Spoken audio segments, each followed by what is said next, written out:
Hi everyone, कैसे हैं आप सब। आई होप कि आप सब अच्छे होंगे। आज इस वीडियो के माध्यम से हम लोग क्लास 10th के लिए एक नए सीरीज को स्टार्ट कर रहे हैं, जो है क्लास 10th का इतिहास। आज से हम लोग इतिहास को स्टार्ट कर रहे हैं, जिसमें पहला चैप्टर है यूरोप में राष्ट्रवाद। यूरोप में राष्ट्रवाद। आइए अब हम लोग पहले क्वेश्चन पे चलते हैं। अभी ये वीडियो में लघु उत्तरीय क्वेश्चन है, इसके अगले वीडियो में हम लोग दीर्घ उत्तरीय देखेंगे, फिर ऑब्जेक्टिव देखेंगे। तो आइए हम लोग शुरू करते हैं। पहला क्वेश्चन है, राष्ट्रवाद क्या है। राष्ट्रवाद क्या है, तो हमने लिखा है राष्ट्रवाद एक ऐसी भावना है जो किसी विशेष भौगोलिक, सांस्कृतिक या सामाजिक परिवेश में रहने वाले लोगों में एकता की वाहक बनती है।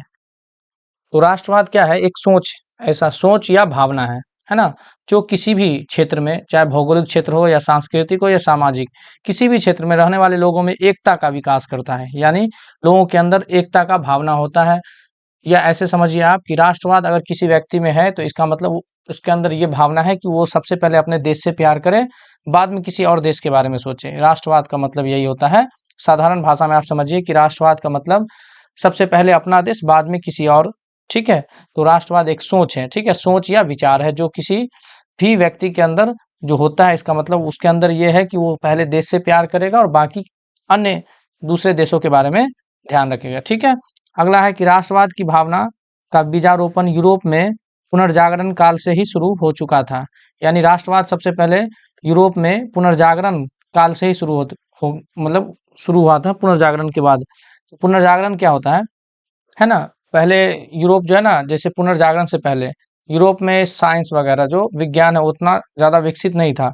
लेकिन जब विज्ञान ज़्यादा विकसित होने लगा तो वो क्या हो गया, पुनर्जागरण हो गया। ठीक है, उसी काल से जो है यूरोप में राष्ट्रवाद फैलने लगा। और 1789 ईस्वी में का जो फ्रांसीसी क्रांति हुआ था, उसमें अच्छी तरह से देखा गया कि लोगों के अंदर राष्ट्रवाद की भावना है। अगला क्वेश्चन है, आइए हम लोग देखते हैं, मेजनी कौन था। अगला क्वेश्चन क्या है, मेजनी कौन था।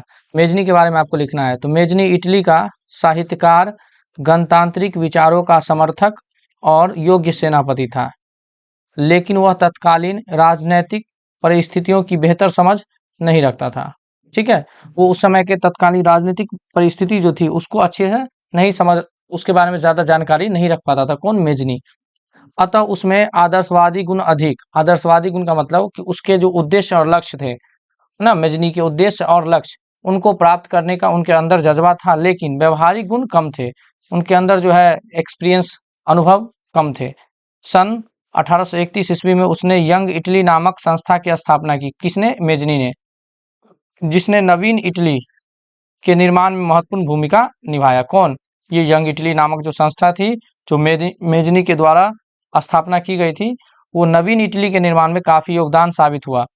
सन 1834 में उन्होंने यंग यूरोप नामक संस्था की स्थापना करके यूरोप के अन्य देशों में चल रहे राष्ट्रीय आंदोलन को प्रोत्साहित किया। यानी मेजनी के द्वारा दो संस्था की स्थापना की गई थी, यंग इटली 1831 में और यंग यूरोप 1834 में।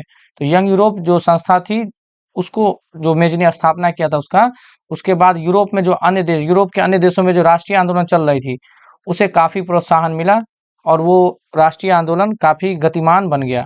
आइए अब हम लोग अगले क्वेश्चन को देखते हैं। अगला क्वेश्चन है, जर्मनी के एकीकरण में बाधाएं क्या थी, है ना। जर्मनी के एकीकरण की क्या क्या बाधाएं थी, आपको लिखना है। जर्मनी के एकीकरण में क्या क्या समस्या आ रही थी, उसको आपको लिखना है। तो जर्मनी के एकीकरण में बाधाएं जो है निम्नलिखित थी। 3 बाधाएं मेन रूप से देखी जाती है। जर्मनी लगभग 300 छोटे बड़े राज्यों में बटा हुआ था। यानी जर्मनी जो देश है वो कितने राज्यों में बटा था, 300। अब 300 छोटे बड़े राज्यों को एकत्र करना काफी मुश्किल काम है, तो ये एक हो गया। दूसरा है, इन राज्यों में धार्मिक और जातीय विषमताएं थी। इनके अंदर, राज्यों के अंदर धर्म और जाति, काफी भिन्न भिन्न प्रकार की जातियां और भिन्न भिन्न प्रकार के धर्म थे, इसलिए वो सब एक होना नहीं चाह रहे थे। अगला है कि ऑस्ट्रिया का हस्तक्षेप। ऑस्ट्रिया भी चाह रही थी कि जो है जर्मनी एक न हो। तो ये 3 आप कारण याद रख सकते हैं जर्मनी के एकीकरण की। अगला क्वेश्चन है, मेटरनिक युग क्या है।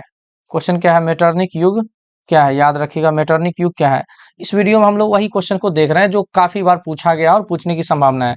देखिए एग्जाम में ना आपको याद रखना है कि क्या पढ़ना है, उससे ज्यादा इंपॉर्टेंट है क्या छोड़ना। आप ऐसे क्वेश्चन को पढ़ के जाएंगे जो कभी आज तक पूछा ही नहीं है, तो उसको पढ़ने से कोई मतलब नहीं बनता है। आप ऐसे क्वेश्चन को पढ़ कर जाइए जो कई बार एग्जाम में पूछे गए हैं। तो ये जो पहला चैप्टर है इससे हम वही क्वेश्चंस को यहाँ लाए हैं जो कई बार पूछा गया है और पूछने की संभावना है। मेटरनिक युग क्या है? तो सन 1815 ईस्वी में वियना सम्मेलन की मेजबानी ऑस्ट्रिया के चांसलर मेटरनिक ने किया, जिसका उद्देश्य था यूरोप में शांति स्थापित करना। मेटरनिक का क्या उद्देश्य था? यूरोप में शांति स्थापित करना। मेटरनिक नेपोलियन द्वारा स्थापित, है ना, स्थापित व्यवस्था को समाप्त कर पुरातन व्यवस्था स्थापित करना चाहता था। मेटरनिक जो है, तो मेटरनिक चाहता था ये कि नेपोलियन जो व्यवस्था स्थापित किया है यूरोप में उसे समाप्त किया जाए और उसके द्वारा, किसके द्वारा? मेटरनिक के द्वारा पुरातन व्यवस्था की स्थापना हो। अतः सम्मेलन के माध्यम से यूरोप में नेपोलियन युग का क्या हो गया? अंत हुआ और मेटरनिक युग की शुरुआत हुई, है ना। नेपोलियन युग का अंत कर दिया गया और मेटरनिक युग की शुरुआत हुई। आगे वाला क्वेश्चन हम लोग देखेंगे। अगला जो है 1848 के फ्रांसीसी क्रांति के कारण क्या थे? यानी 1848 में जो फ्रांसीसी क्रांति हुई थी उसके कारण पूछे हैं, कई बार ये क्वेश्चन पूछा गया। ठीक है, तो आपको 1848 ईस्वी के फ्रांसीसी क्रांति के कारण यह है कि 1840 ईस्वी में लुई फिलिप ने, याद रखिएगा, 1840 ईस्वी में लुई फिलिप ने गीजो को, किसको? गीजो को फ्रांस का क्या बना दिया? प्रधानमंत्री बना दिया।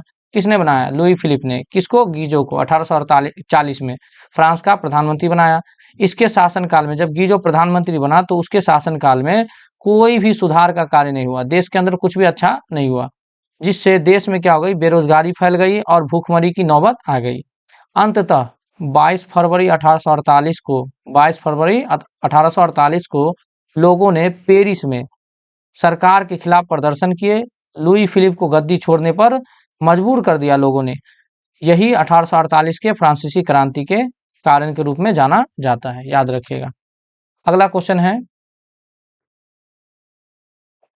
इटली जर्मनी के एकीकरण में, इटली और जर्मनी के एकीकरण में ऑस्ट्रिया की भूमिका बताइए।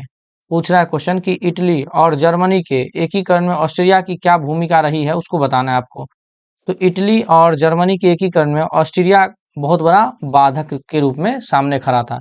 यानी इटली के एकीकरण और जर्मनी के एकीकरण, दोनों के एकीकरण में सबसे बड़ा बाधक किसको माना जाता है? ऑस्ट्रिया को।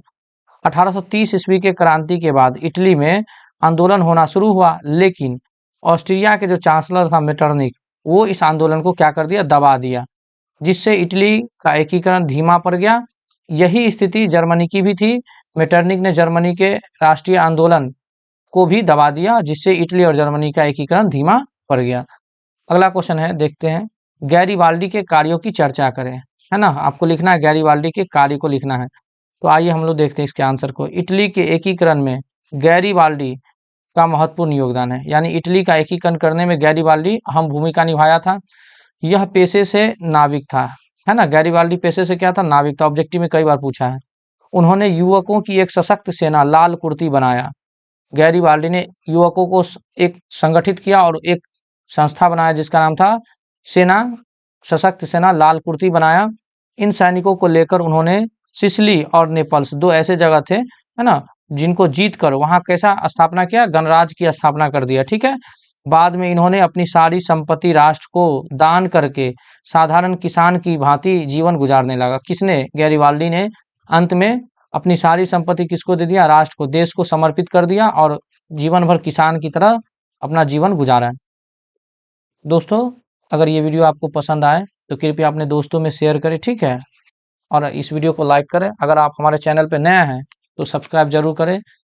स्टडी कॉर्नर बिहार को वीडियो देखने के लिए सभी को धन्यवाद। मिलते हैं अगले वीडियो में। तब